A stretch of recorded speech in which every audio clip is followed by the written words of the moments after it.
I want to start off by saying that I spit my pain so you can relate. And if you don't know what that means is that everything that I've been through, everything that I've witnessed, everything that has touched me and hurt me, I spit it out and I title it so that way you can relate. When we sit up here and we talk about having nothing, being homeless at your last point, your breaking point, I've been there. Some of my friends that maybe end up watching this now because I'm all on Facebook now, guess what? They never knew that I was homeless. They never knew that Essexj slept underneath a 53-foot trailer, 18-wheeler for a whole entire week in the cold. Because my so-called friends wasn't my friends and I had nobody to turn to. They made me feel embarrassed about the things I was going through, the losses that I took. My mom turned her back on me. My dad ain't shit. And the man that raised me didn't even talk to me no more after I was 16 or 17. To this day, I don't know why. I still ain't talked to him. And then you guys wonder why I spit my pain. I title it so that way you can relate. Because I've been there. I've been homeless. I've lost everything. And right when I get back on top, right when I start doing good, it seems like the trouble just sucks me back in. I go right back to jail. I just got out of jail. I go right back to jail. Fuck, now I'm away from my kids. Now I'm away from my family. Now I'm sitting up here in this prison for no reason. Why? And then I get out and I start all over, and guess what? I go back to jail again. So when I tell you, you can do anything that you want to do, even if you start from nothing, it's okay. Just stay strong, stay focused. Just because guess what? I wasn't strong or focused, but I knew I could do anything I wanted to do. I had so much talent that I wasted. They tell me, man, you mechanically inclined. You could do anything. This kid can fix anything. I used that shit to steal cars, man. Went right back to jail again. And then when I was homeless, a lot of y'all don't know, man, I started robbing. I ran into the grocery stores, pushed out baskets of foods, running, throwing them in my partner's car. We kicking in doors and apartments and condos, taking everything we can take, trying to sell, trying to do everything that we can do just to eat. Because guess what, man? We was homeless. We didn't have nothing. We didn't have nobody. Then, of course, you start turning into selling dope, start doing everything else. Now we living on top now. Now we doing good now. Guess what? They came for me. I'm back in jail again. I done started over so many times, so I done forgot how many times I done started over. I done lost count how many times I done had nothing. And then you want to talk about pain? You want to talk about resentment? Look at my very name. My mother hated my name. She always told me that I was cursed. That Essexj, you'll never be nothing. Your father wasn't shit. That name don't mean nothing to me. I can't stand that name. Damn, mama, this is my name. I'm going to make something of this. I'm going to name my son me. There's already enough Essexes that ain't shit right now. Why would you want to name him another Essexj? And that made me feel like, damn, I ain't shit. I ain't going to never be shit. I was destined to be nothing. But I broke that curse. I broke that curse because when my son was born, I didn't name him. But I made sure I ain't never leave my child. I ain't never left none of my kids. I might not live with them, but I ain't never left them. I love them. They can call me. I call them. I take care of them. I provide for them. I see my babies because that's what I do. I'll never be the name that my mama thought I was going to be. I'll never be that Essexj that they thought I was going to be, and I broke the curse, so now what can they say? They can't say nothing but sit their ass down and sit back and watch me do me because I made it now. And again, I title my pain, I spit it so you can relate.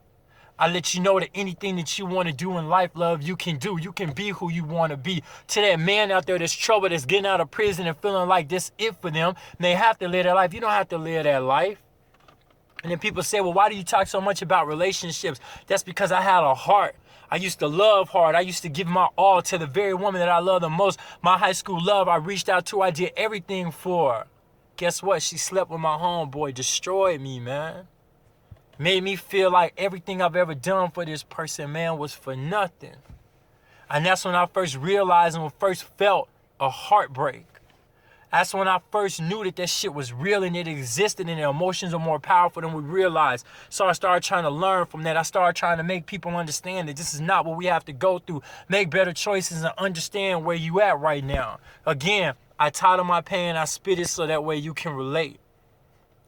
And then you guys say, oh, well, why are you telling the guy code? Why are you doing this? Why are you doing that? Because I got two little girls and I got their mama who half-ass ain't nothing. No shade on her because she's a good mama, but she's not a good woman for me. because her mama raised her to go through all the things that she done been through and trying to image and idolize her. But in reality, her mama ain't shit. We know that.